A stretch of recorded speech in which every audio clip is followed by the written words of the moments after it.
அஸ்ஸலாமு அலைக்கும் வரஹ்மத்துல்லாஹி வபரகாத்துஹு. புகாரில 956வது நபிமொழி. இதை அபு சைத் அல் குத்ரி ரலியல்லாஹு அன்ஹு அவங்க தான் அறிவிக்கிறாங்க. நபிகள் நாயம் ஸல்லல்லாஹு அலைஹி வஸல்லம் அவர்கள் இரு பெருநாள் தொழுகைகளை, நோன்பு பெருநாள் மற்றும் ஹஜ்ஜு பெருநாளுடைய தொழுகைகளை முசல்லா என்று சொல்லக்கூடிய மைதானத்தில் தான் நிறைவேற்றுவார்கள். சோ இந்த நபிமொழி என்ன தெளிவாக சொல்லுது அப்படின்னு சொன்னால், நபி அவங்க திடல்ல தான் தொழுதிருக்கிறாங்க அப்படின்னு சொல்லி.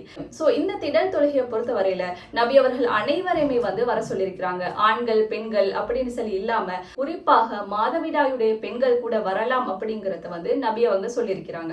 சோ இதுல இருந்து நமக்கு விளங்குது இந்த ஈத் பிரேயர் அப்படிங்கிறது எவ்வளவு ஒரு ஸ்பெஷலான விஷயம் அப்படின்னு சொல்லி. மாதவிடாய் பெண்களுக்கு தொல்ல முடியாட்டியும் கூட அவங்க பின்னுக்கு நிக்கணும் அப்படிங்கறத ரசூலா வலியுறுத்தி இருக்கிறாங்க அப்படின்னு சொன்னால், இந்த பெருநாள் தொழுகையை திடல்ல தொழுகிறது தான் சிறப்பு அப்படிங்கறது இதை எடுத்து காட்டுது. சோ அழகான முறையில நபிமொழிகளை பின்பற்றுவோம். நபி வழியில வாழ்றதுதான் நமக்கு சந்தோஷத்தையும் நிம்மதியையும் பல உயர்வுகளையுமே தரும்.